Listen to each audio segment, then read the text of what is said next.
Hello, and welcome to another episode of Bloodhouse, the show where we talk about art house horror movies. I'm one of your hosts, Joshua Conkle.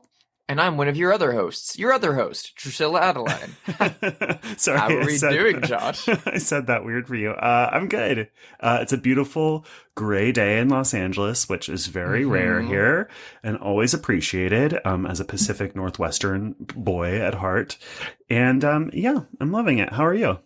I'm doing pretty well. I've had such a nice, cozy few weeks lately. And I have a couple really big projects dropping soon that I'm really excited about. I can't really talk. I mean, sure, but by the time this episode comes out, they'll already be out. But just to play safe, okay. We won't be talking about those just yet. But yeah, it's been great. I had a lovely little weekend. I had friends over on Friday evening to do what I like to affectionately call a BYO VHS. Ooh, so love that. It's like a little friend hang, and the idea is to get as cozy and late night high school sleepover as possible. Mm-hmm. Everyone brings snacks and shit like that, but everyone brings a tape of something. Yeah. Just the idea of something that would be fun to watch with a group of friends. And so everyone brings a tape, and then we take them out of their sleeves and we put them in a stack so we can't see what movie's which, and we kind of shuffle them a little bit.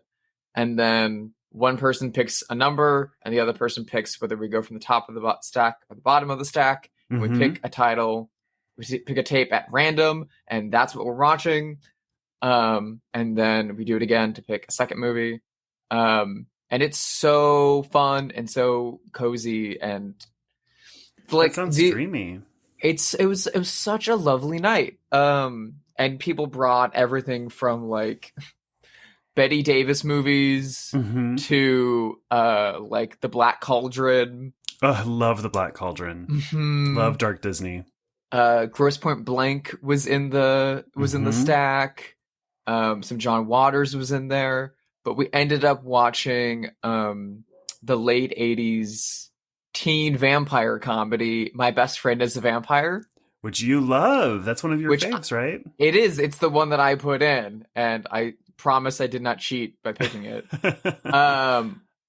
Yeah, it's so cute, and it's one of those movies that as you're watching it, you're like, this shit's kind of gay. And then as it goes on, you're like, oh, we have gay subtext here. Oh, they're actually kind of doing that. And then by the end, it's like, no, vampires are homosexuals. Yeah. That's the game that my friends and I played when I was growing up, when we would, we had a sleepover and we were trying to decide which horror movie to watch. And so my friend Jeff would put 2 VHS tapes behind his back and say left or right. And you would just do that until you were down to 1 tape. And that's what you would watch. Yep. And usually we'd watch 4 of them. Yeah, exactly. But you just stay up until sunlight, watching horror movies and drinking Mountain Dew and smoking cigarettes. That's the 90s for me. Yep, that's the move. We had cosmic brownies and that sounds so good. It's so comfy and cozy. Yeah, I just love taking away the option of choice. Yeah, a little bit. Why give people choice? Exactly. Name one time democracy worked.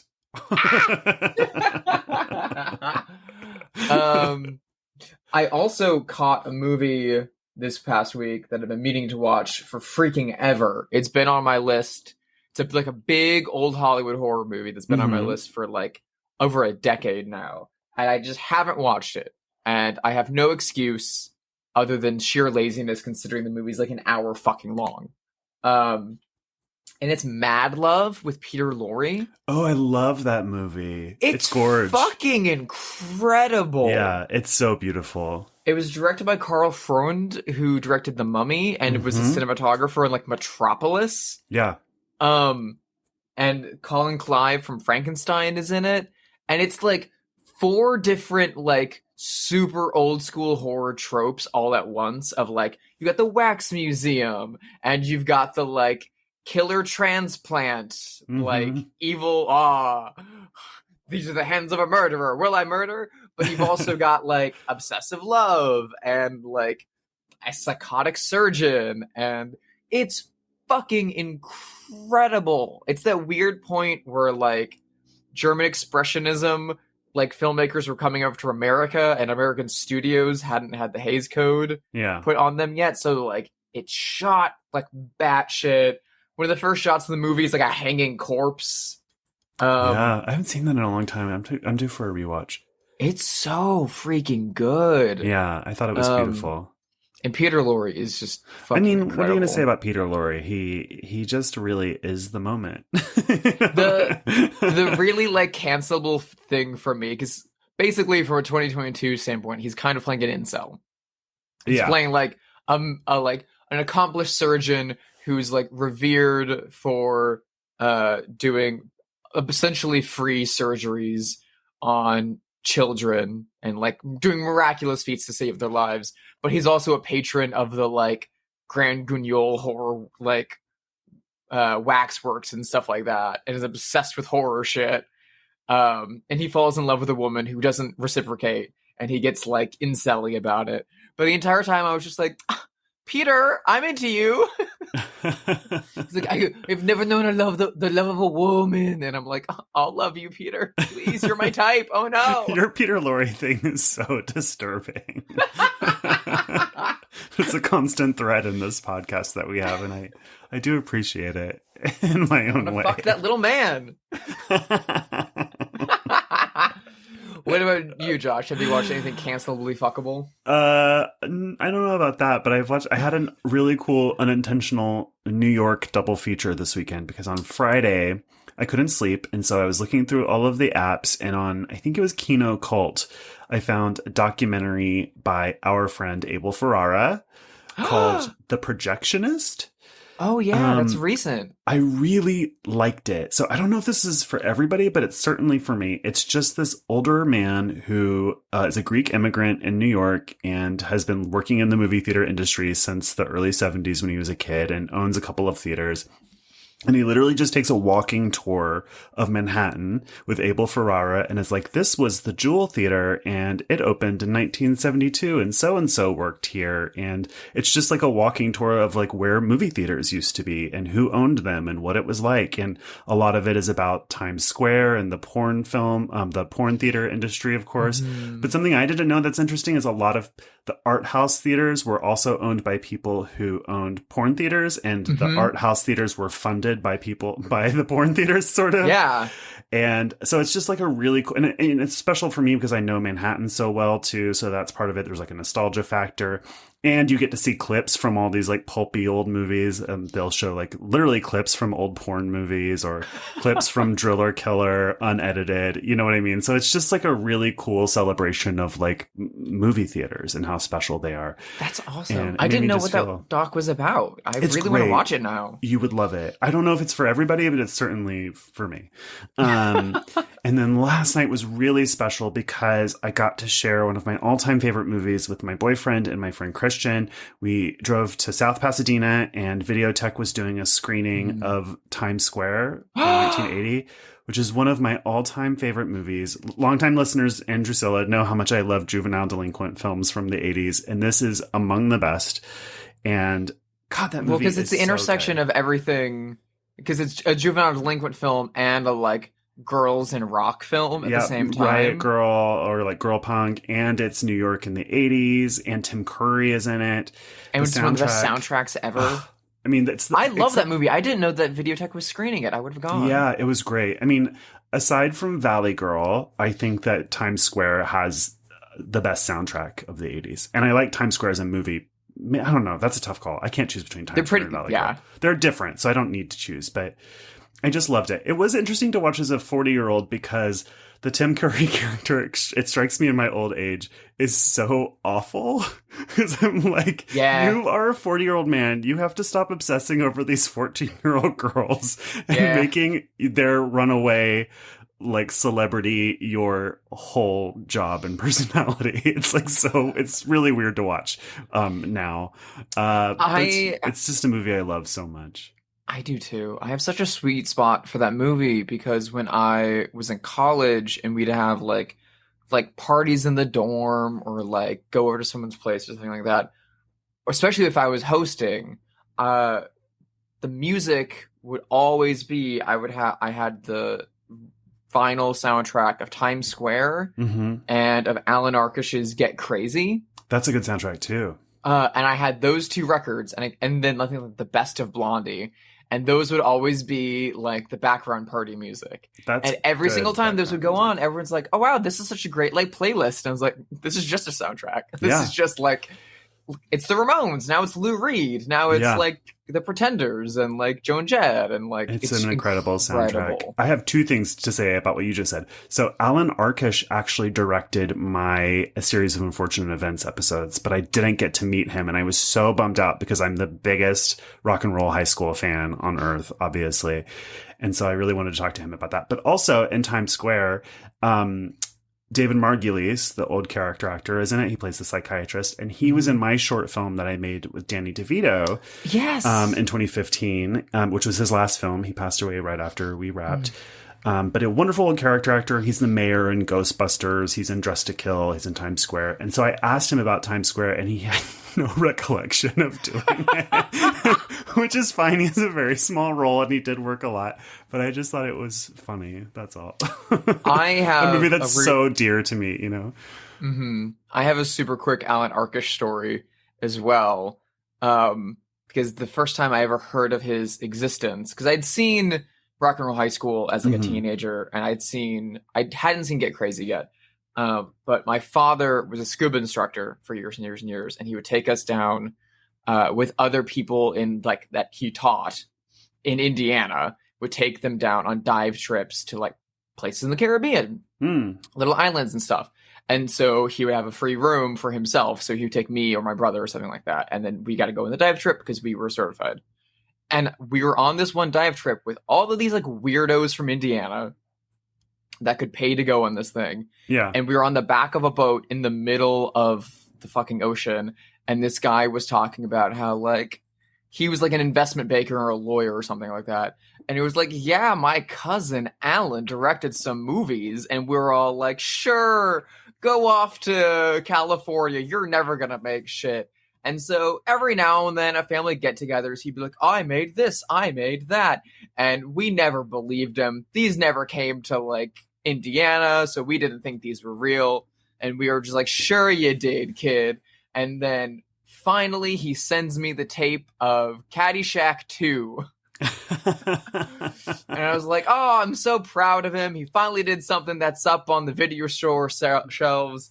And I put the movie in, and it was so fucking bad. And I fast forward to the end just to see his name, and I was like, there you go. Never watched another one after that. Oh, no. Never told him I saw it. And I was like, oh, who's your cousin? He's like, Alan Arkush. And I was like, he did Rock and Roll High School. Yeah.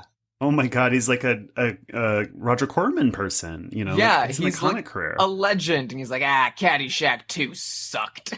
Well, like, to be fair, Caddyshack 2 is not the best movie. Caddyshack 2 is bad. I also had seen that by the point. And like, in his defense, I think everyone agrees that movie is bad. Yeah. But Get Crazy is great. I love Get Crazy. Alan signed my copy of Get Crazy. I met him a few months ago at the New Beverly screening of Get Crazy. And he just gave me a copy and signed it. He just like had a bunch in his bag.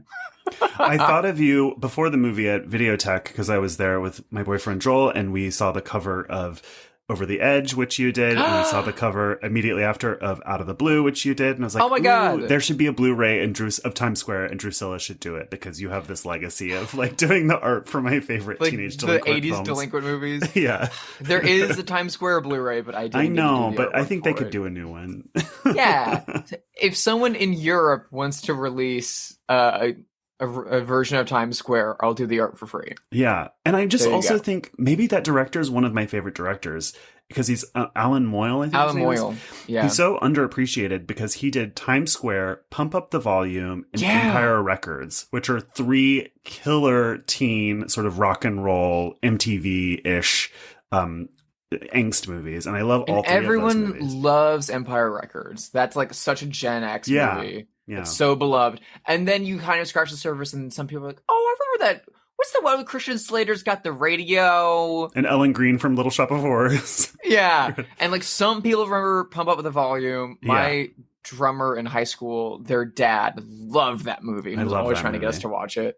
But no one knows Times Square. And it was so hard to find for so long. Yeah.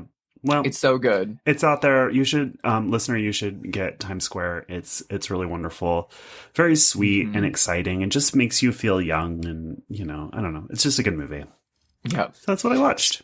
Speaking of sweet and good movies, what are we watching today, Josh? Oh, I love this one. This is a banger. This is from a banger. Yeah. From 1989. No. We're not watching the Patrick Swayze. Starring Patrick Swayze.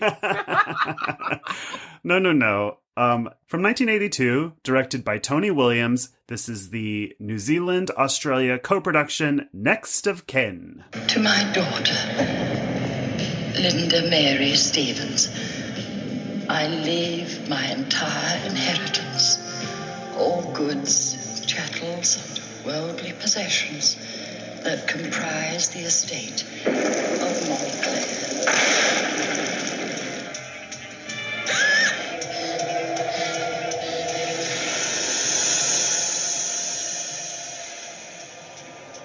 So, I love this movie. Right out of the bat, I want to ask you a question as a designer. Yes. How do you feel about the titles in the opening of the movie?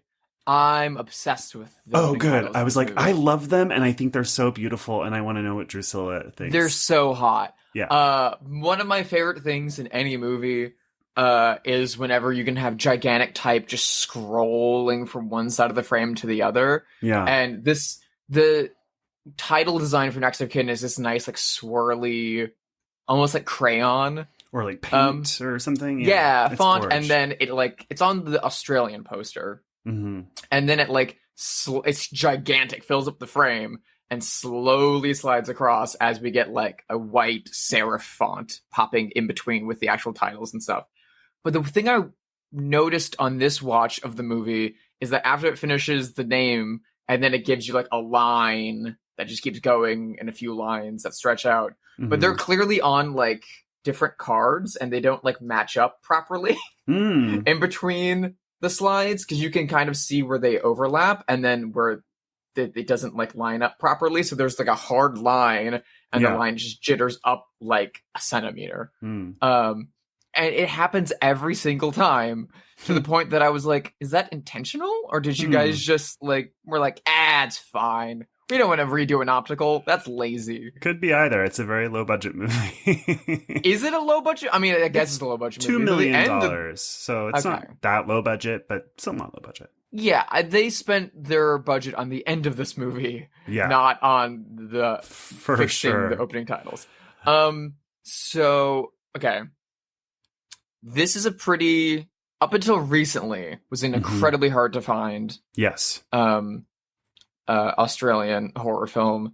So it begs the question, how did you come to Next of Kin for the first time, Josh? I saw it streaming on Shudder, where it showed up probably 2017 or 2018, thereabouts. As far as I can tell, people's knowledge of this movie, at least in America, goes back to 2008 and the documentary Not Quite Hollywood, which is a documentary about Australian cinema and specifically Ozploitation. And I guess I've never seen it, but I keep seeing mentions of it when I look up this movie. And I guess it's a very good documentary. I bet it is. But in that documentary, apparently Quentin Tarantino says that he loves this movie and he compares it to The Shining. And so that seems to be where it starts to pop up on the internet in the United States specifically. So, but I didn't see it until 10 years later on Shudder. So that's just Shudder for me. What about you? That had to have been the way that like most US audiences found it. I heard about it when I was in college, because a friend of mine at the time, when he found out that I was really into horror movies, he kept being like, "Oh, have you seen Next of Kin? Next of Kin is great." And I was like, "The Patrick Swayze movie?" And he's like, no. It's like, there's this Australian movie. It's called Next of Kin, and it's so fucked up. It's so scary. If you like Texas Chainsaw Massacre, you're gonna love Next of Kin. And I was like, That's odd. Okay. And I became obsessed with it, and I could not find a copy of it, anywhere. It was impossible to come by. And so for years, it was one that was just like on a list for me of like movies that I guess I'll never see, but I really want to, like Liquid Sky and Right. all of these things that would eventually get like prestigious home video releases, and now we're all on For Shudder. sure. Yeah. And yeah, it wasn't until 2017, 2018 that it got a restoration and the US release. That, yeah, I probably also would have watched it on Shudder for the first time. And I was not ready for any of what's in this movie. Yeah. At all. Every single time I watch this movie, I'm always like, oh yeah, Next of Kin's really good.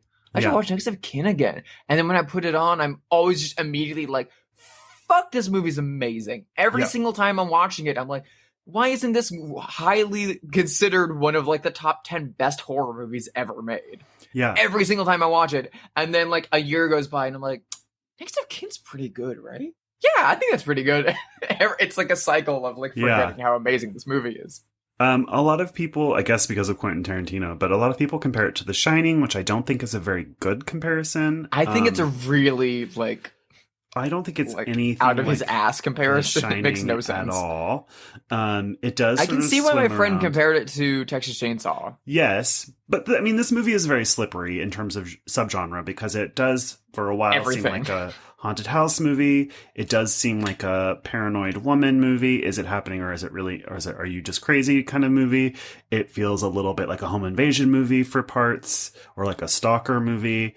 It feels like a slasher at some moments, and it's just like a car chase horror movie at moments. It's just got a little bit of everything, and it's very slippery. I think I don't know if maybe some of the Shining comparisons come to the fact that this is one of the first movies to use Steadicam almost exclusively, or heavy usage of a Steadicam. And of course, The Shining was the first movie to use Steadicam, and this is only 2 years later.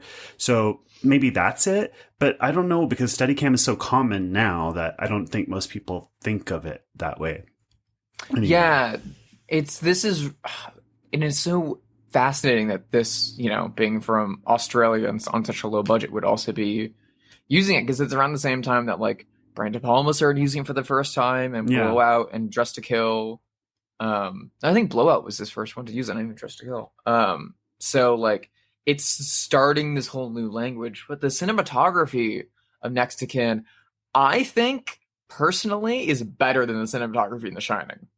I don't know if I would. I think The Shining is so beautiful, but go on. The like, it's got the like Kubrick shot composition that's all panometric and all that stuff, which is like nice. It's a little twee, actually. It's a little Wes Anderson-y. but Wes Anderson's I like it. Composition is all pulled from Kubrick, which like nice. I guess.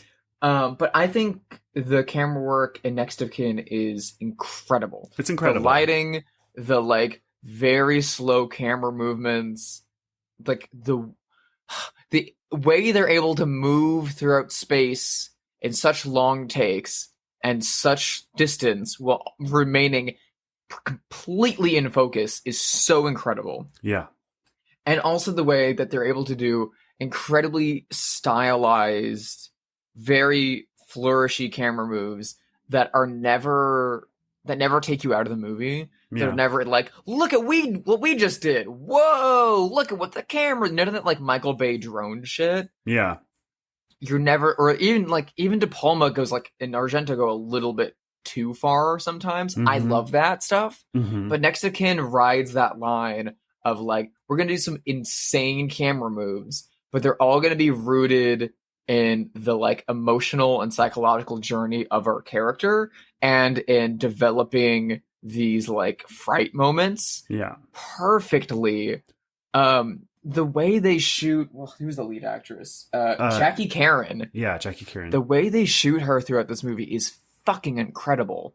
I mean, her eyes and the whole last half of the movie are just hypnotic. It's a wonderful performance. I mean, I could compare it to Zora Lampert in Let's Scare Jessica to Death. Like, very grounded and vulnerable and just really great.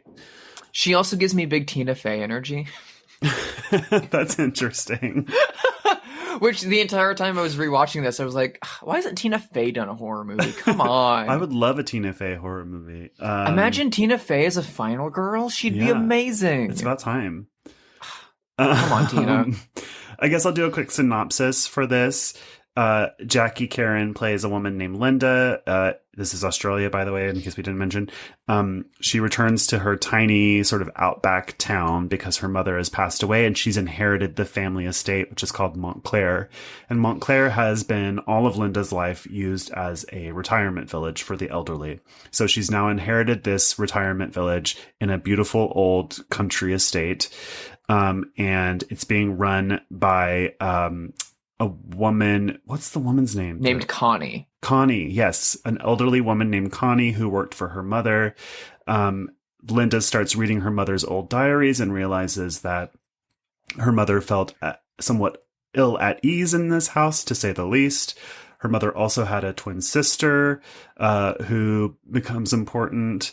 And so, yeah, Linda starts to feel like somebody is watching her. She's seeing somebody in the distance following her. And at the same time, an older man in the retirement community dies. And this older woman is moved in by her nephew. And all of these things come to a head in a way that's really surprising and satisfactory and awesome. I don't know. That was really lackadaisical, but do you have anything to change or add? I mean, this movie pulls off really like a magic trick narratively of setting you up with very little plot when underneath there's a lot of plot going on. Yeah. There's like 2 or 3 like big plots that could be their own movie happening concurrently, and it's kind of not clear if they are 2 separate things or part of the same whole. But at the same time, it's just like, oh, there's this big spooky retirement home. Yeah. Is it haunted by previous residents? Is it haunted by the past? And meanwhile, we're also dealing with like piling, like, you know, old people are dying, which old people die. It's somewhat normal, yeah. It's somewhat normal, and people kind of treat it with, they're very like calm about it. Yeah, more or less. I mean, it's clever because it gives the death sort of like plausible deniability, right? Because old people die all the time, and this is an old folks' home, so it's sort of like in a normal movie these would be scarier, but people are sad but a little bit ho hum about the deaths. Mm-hmm. There's a scene where Linda is walking through the corridors late at night, and she comes into the room where the recently deceased resident is kind of laid out. And there's been a sheet because they have to they can't transport him yet. Yeah. And there's just been a sheet placed on his body, and the sheet has been taken off of his face. And she's just very like, who took this off? And like pushes it back over him, and then turns around, and we get like a jump scare of like an elderly woman who's like stuck still behind her, and she's like, go back to bed, Margaret. And she's like, but the lights are out. Yeah, but when she walks into the room too, it's so scary because the old man's face is turned towards her, his eyes are open, and his mouth is open, so it looks like he's hollering at her.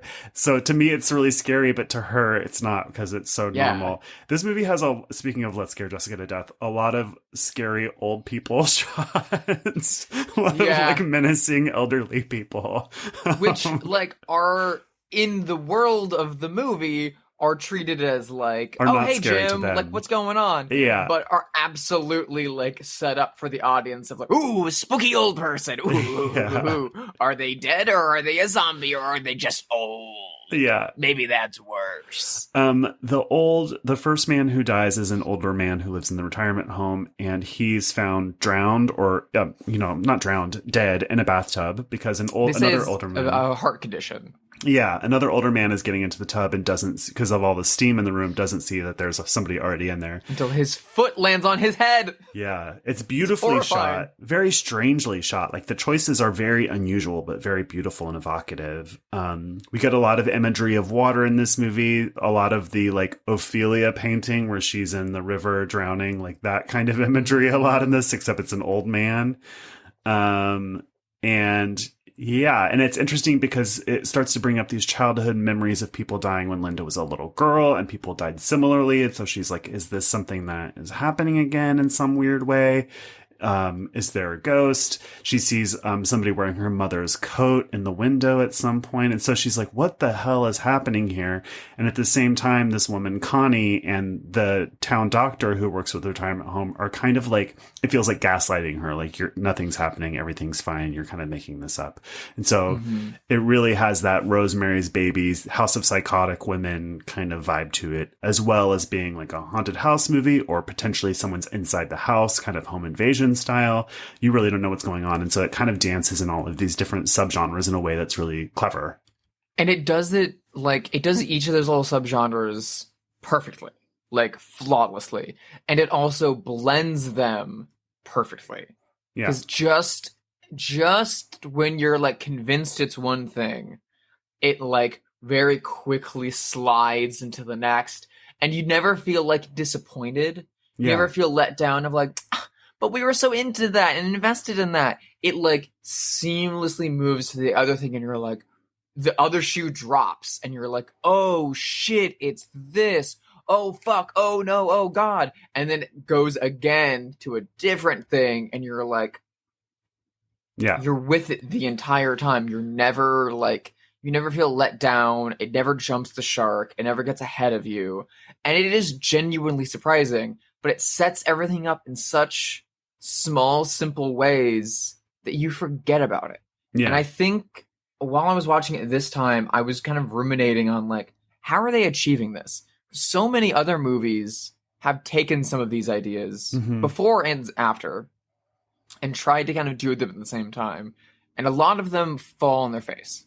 Yeah. And you kind of are like, oh, it's mostly this. And at the end, you pull off this twist and it doesn't work. And I think what makes Next of Kin really special and unique is that it's so grounded in atmosphere and character at the same time. Yes. So much of what we're experiencing is Linda's like personal journey.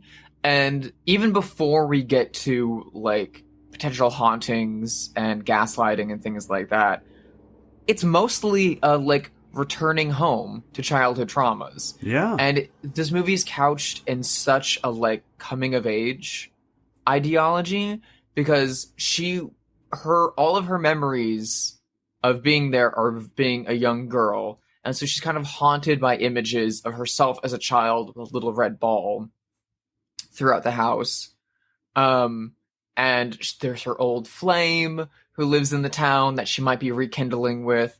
And she has like going back home to recapture her youth. But at the same time, she's going back home because her mother's dead. And now she has to take on the head of the household. Yeah. So there's kind of an Arrested Development aspect in between. There's a great scene where, which ends up being important in a way that I always forget about, where the kind of former love interest, they're starting to rekindle things, and he asks her to like come out for the evening.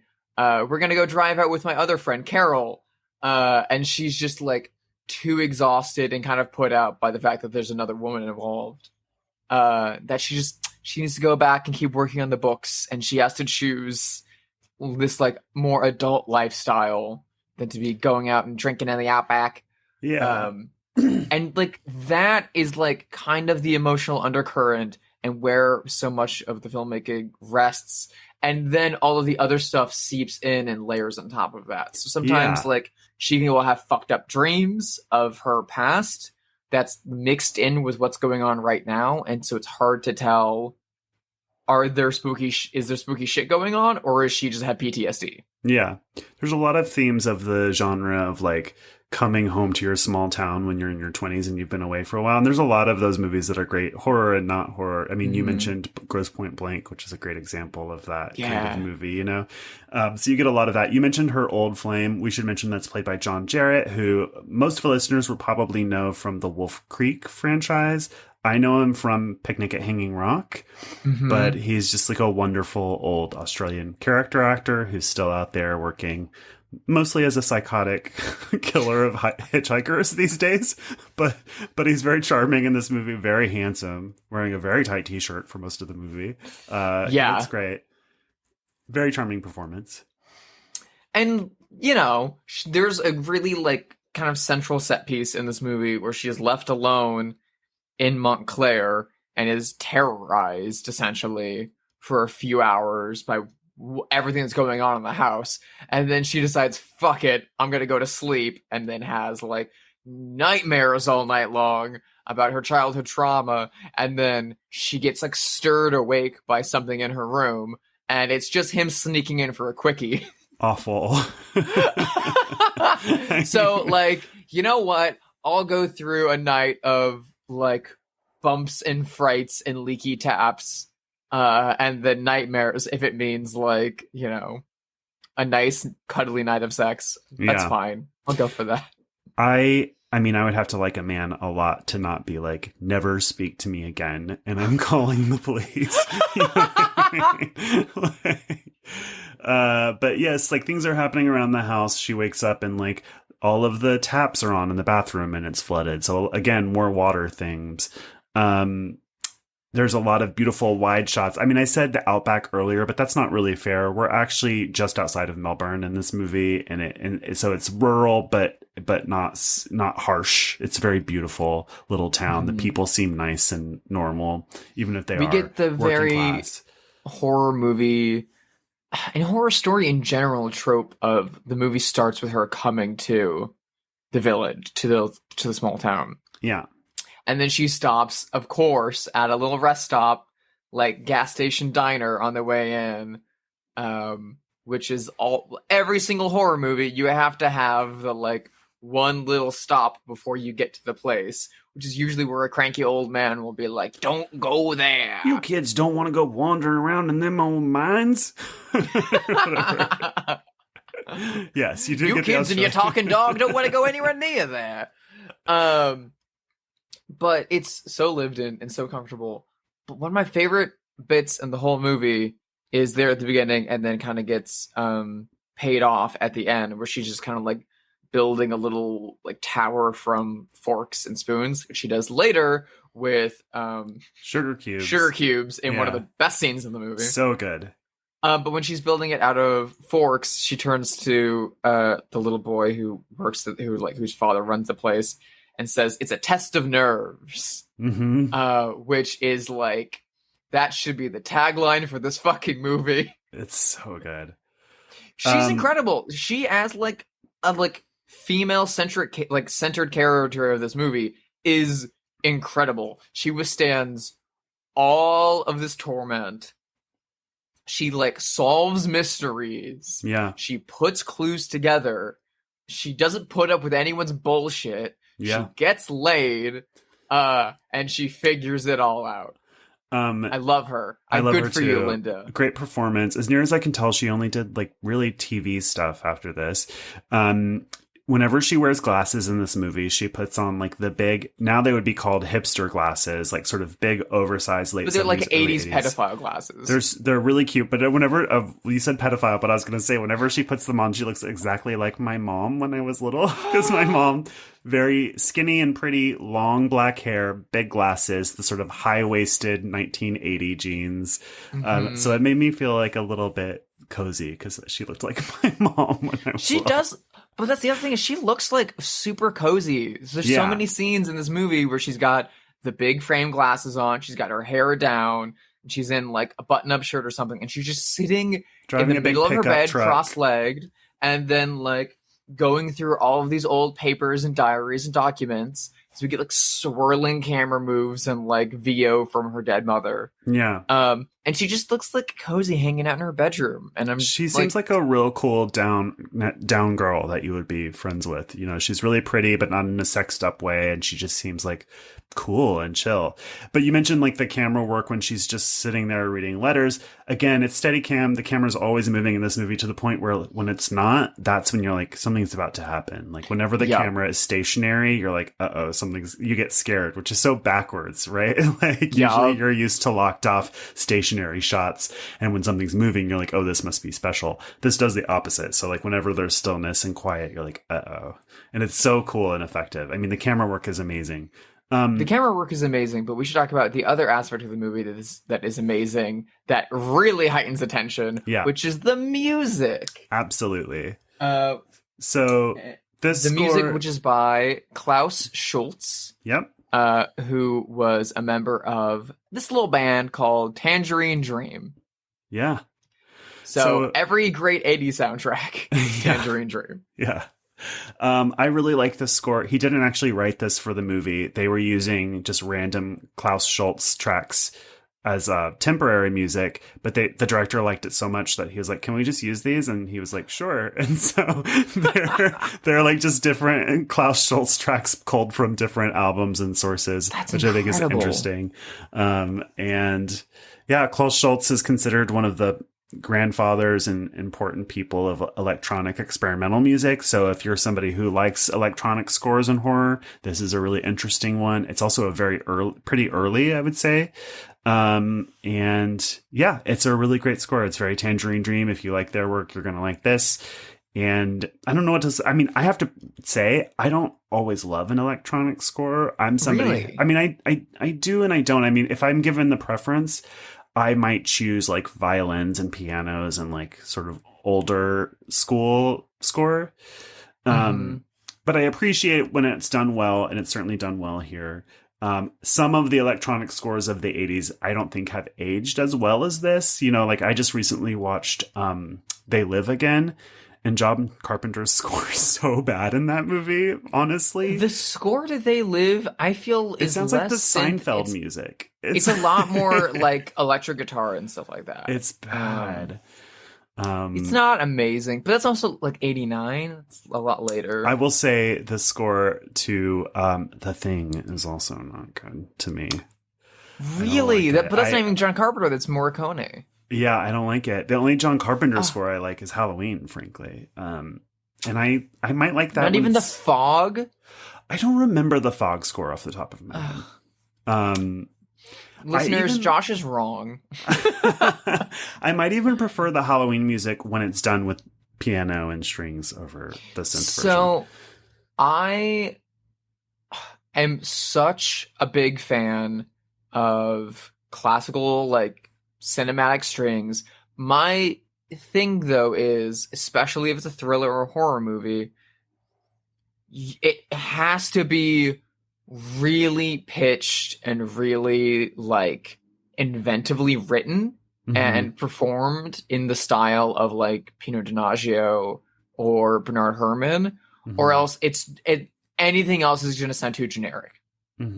As soon as it's just like weeping strings, I don't give a fuck. Oh, I love it. That just sounds beautiful. Like any movie. It sounds like any soundtrack. No. I couldn't. It does nothing for me. It just depends on the melody. I mean, the instrument is not the thing, right? It's like the tool. Exactly. And it's so my whole thing is like, unless you're writing something that's very unique, and tailored to the experience of the story in the film, it feels so just bland and like it's just there to wallpaper and like it does very little for me. Part of my reaction might be, and this is a little bit of a tangent, I'm a little tired of nostalgia, and a lot of movies that are like nostalgic for the 80s now are using these like very Stranger Things-y kind of scores, and I'm just a little bit tired of it right now. That's the truth.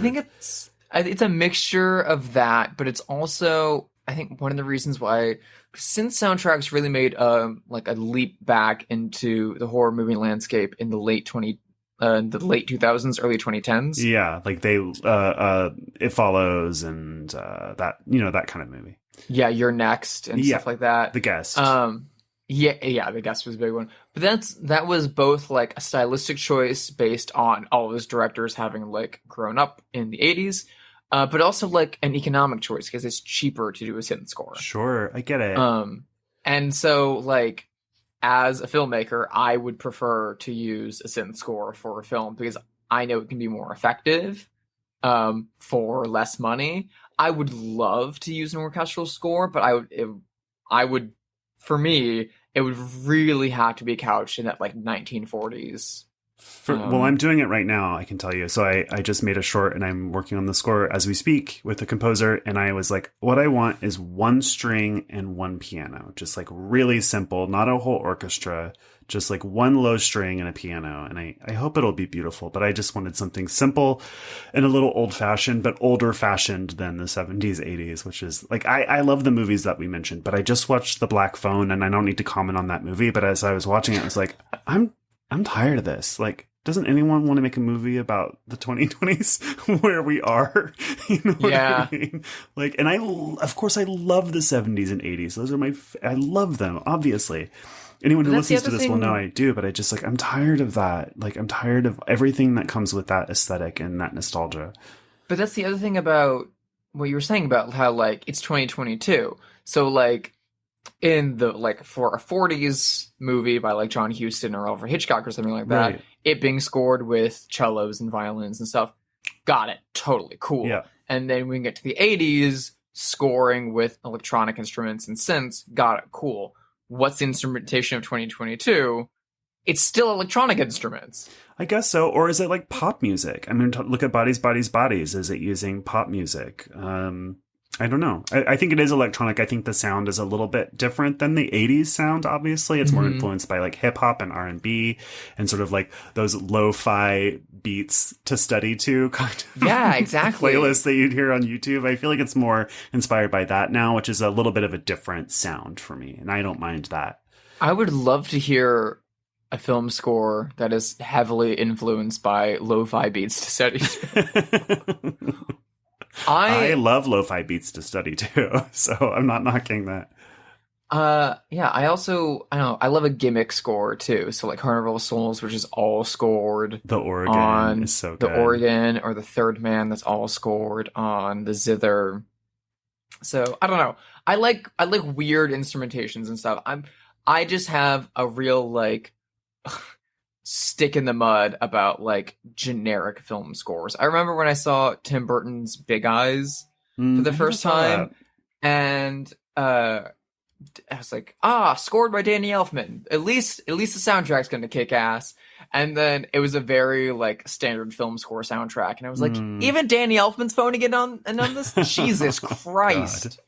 Like, I don't know. I'm very sick of that. There's Brian De Palma says in that documentary De Palma that he doesn't like a generic like helicopter establishing shot of a city because it's like, New York City. What are you saying? We're in New York? A title card could have said that. Yeah. Whatever. Move on.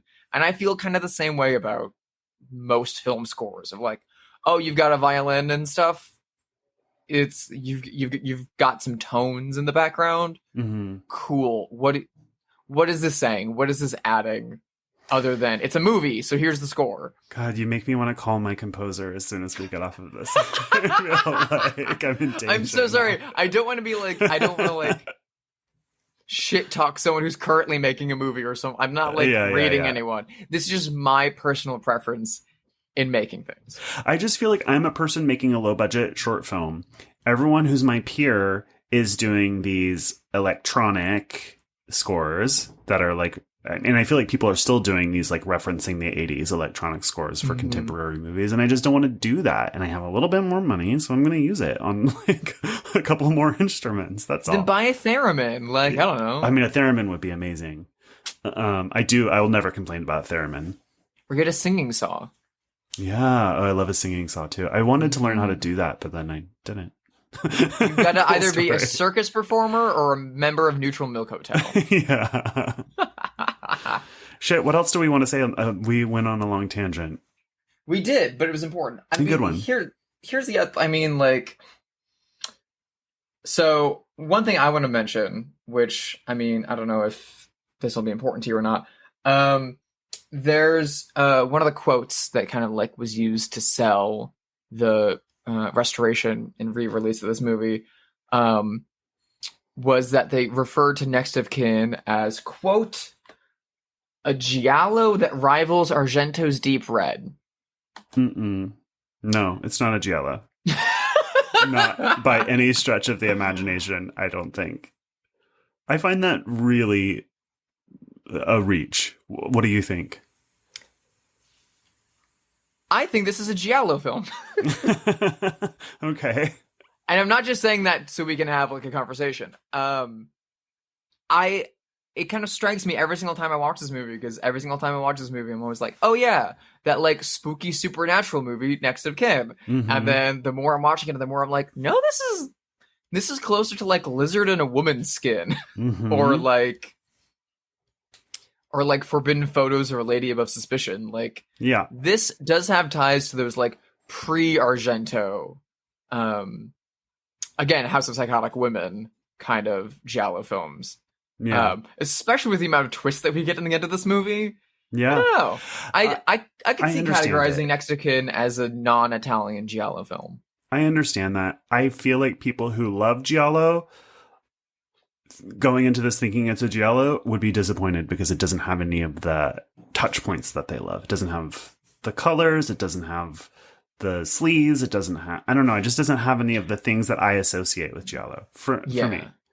I do think it's like valuable to call Next of Kin a Giallo, because I think it's useful to break down the misconceptions of what a Giallo film is, because Giallo isn't a black-gloved killer is raping and menacing women in bright candy-colored rooms. That's not But it is what a Giallo colloquially. film is. I mean, I know that's not the literal definition, but when people think of Giallo, that's what they're thinking of, even if it's... I know, and that's why I think it's useful to call Next of Kin a Giallo, because that's not what Giallo films are. That's what, like, 3% of Giallo films are. It's a much broader genre than that. And so I think it is useful to discuss Next of Kin in that context, because I feel like Next of Kin has more connection to Giallo movies than Malignant has to Giallo movies. Personally. Malignant feels like someone who heard about Giallo movies making a Giallo movie, and Next of Kin feels like someone who's actually seen Giallo movies. Maybe you're right. Maybe I'm ignorant. I just feel like people can I guess I don't know why that's important. Like, why do we need to broaden the idea of Giallos? People like what they understand of Giallos. I think it's okay to like that. I don't think it is okay. I don't think the genre is like unfairly maligned or I mean, I guess in your opinion, it is misunderstood. I don't know. I don't know what I'm dancing around. I just feel like it's a question that feels unimportant to me a little bit. And I can understand why you would categorize this as a Giallo. I am somebody who's seen probably more Giallo than most people have, and I think of Giallo as black gloves, candy-colored rooms. You know what those are the associations that I have with Giallo, and I think that that's fine. I don't think that that's like... I don't know that I'm misinterpreting. I mean, I could always watch more, anyone can, and I can always learn more, anyone can. But I think it's okay to think of Giallo in those terms, especially since those seem to be the elements that people like the most about Giallo, because that's what people remember about them and associate with Giallo. You know what I mean? Which is fair, I guess, but it's so small. It's so like... Yeah, it is. I don't know. It would be like if people only referred to the slasher genre as, well, it's every single one's about a babysitter. It's like, well, some of them are about babysitters. Right. A few of them are about babysitters, but like... But if you said instead that slashers are formulaic, they're usually about teenagers or young people, they usually have sexy girls, like those things are fair to say. So that's kind of how I think of this conversation around Giallo as well. Although, I don't know, I'm willing to be wrong. You're the expert on Giallo, not me. So I just think Giallo is a broader genre that like there's so much more female-centric Giallo films that deal with what Next of Kin deals with, about female neurosis. Yeah. And what Let's Scare Jessica to Death deals with, too. And this blending of ideas and this, like, gaslighting concept. Yeah. And it's, like, they have a lot more tied to melodrama and Agatha Christie and Alfred Hitchcock and, like, man-ray surrealism than I think people get into them because of their like rudimentary connection to what would eventually become slasher films. Yeah. But I think it's a deeper, broader genre than that. That's my whole pitch. And considering this is an art house horror podcast, I think we should explore the art house value of these movies They're great, and you should watch them. And if you like Next of Kin, you should see more of them. And if you like those movies, you should watch Next of Kin. Yeah, and I will All I'm getting say, at. technically, I understand that you are correct. I think there's like the literal definition of something and the colloquial definition of something. And I feel like my entire life is like technically correct, but shut up. Well, it's like, this is like maybe a sort of a dumb example, but my friend was like, you shouldn't use the word idiot because it's a medical term, and so it's ableist. And I was like, I don't know if that's right. So I looked it up, and idiot is a term from the Victorian era to describe somebody who tested low on the then brand new IQ test. And I was like, okay, well, no one knows that definition of that word. Like, that's not what people mean when they say idiot. And so it feels like kind of a reach. Like, even if it's technically true, it's not colloquially true. And sometimes the colloquial meaning of something is the actual meaning because it's the common understanding of the meaning. That's all I'm saying. Yeah. And sorry if I am being ableist right now. I don't mean to be. I'm just using the first example that I could think of. This is such the most roundabout way I've ever been called an idiot. So you're good. No, you're not an idiot. I'm constantly saying that you're smarter than me, and I maintain that to be true. That's not true. Anyway, shall we play Have They Seen It? Let's play Have They Seen It? First, let's...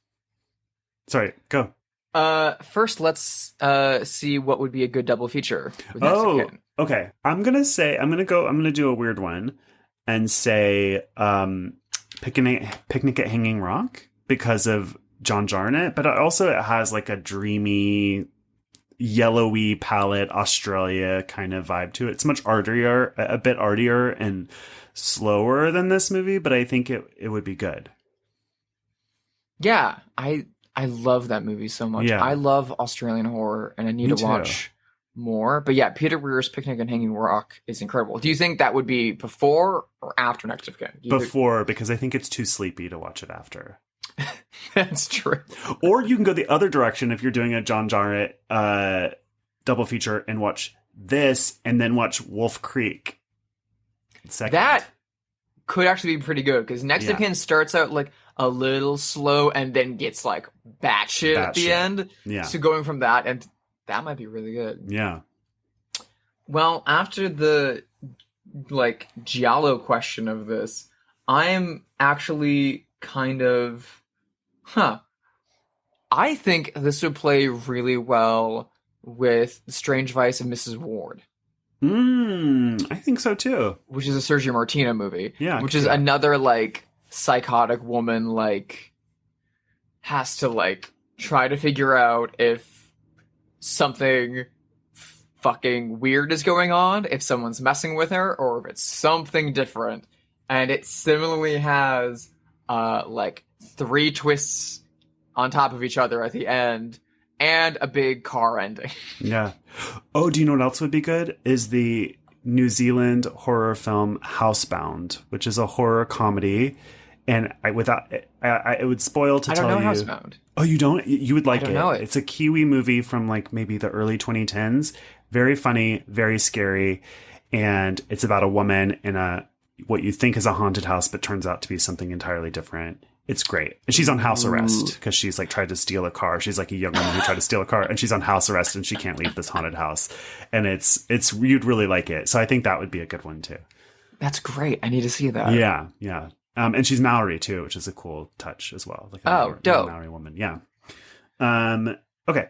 So let's play our favorite game, Have They Seen It? The game where we speculate wildly about whether notable figures have seen the movie.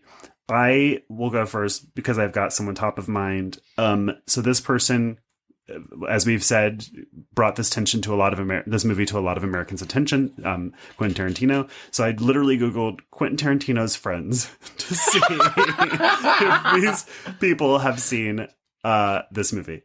So first things first, do you think Robert Rodriguez has seen Next of Kin? Abso-fucking-lutely. Okay. I think he was like one of the very first people that like, if Tarantino was like down in Australia and like bought a VHS of Next of Kin and came back to the States, Robert Rodriguez would have been the first person he like sat down and played it for. Yeah. I bet that Quentin Tarantino has like a 35 millimeter print of this that he definitely. showed Rodriguez. Robert yeah. Rodriguez. How did I say that? I said that so weird. Robbie Rodriguez. That's his name. You know, the director of Spy Kids.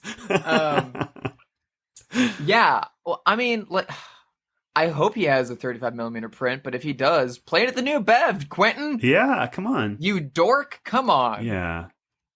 Okay, well, as we know, like, it didn't really get US release until, like, wide US release until recently. I guess it had 1982 US release, but incredibly limited and no one saw it. But it's an Australian film, and, like, it didn't do crazy well when it came out. I think they said they kind of, like, flopped on its face. But it had more of a reputation there throughout the 80s and 90s before it came here. So when thinking about kick-ass Australian people who would be into things like this, I was wondering, do you think if Brody Dahl from The Distillers has seen Next of Kin? I think yes. That's my gut instinct, but I don't know why. I feel like Brody might have seen it on Shudder like we did, you know, like I don't know why. Yeah, 30 years later. I also don't know if I don't know how popular this movie was in Australia and New Zealand as opposed to the United States. I don't have a sense of that. And there's not a lot of information about this movie. If you go to the wiki, there's not a lot about production or the reception of this movie or really anything. So even the Blu-ray set itself doesn't even say much about how it was responded at the time. Yeah. And basically nobody involved in this except for John Jarratt ever really worked again, except for like little TV things here and there. So yeah, the director never did anything else horror related before or after, which is like a crime. This movie's incredible. Outrageous. Yeah. Though I guess it might be the kind of thing like Come and See, how the director of Come and See, who like after that was like, I'm done. No more movies. I nailed it.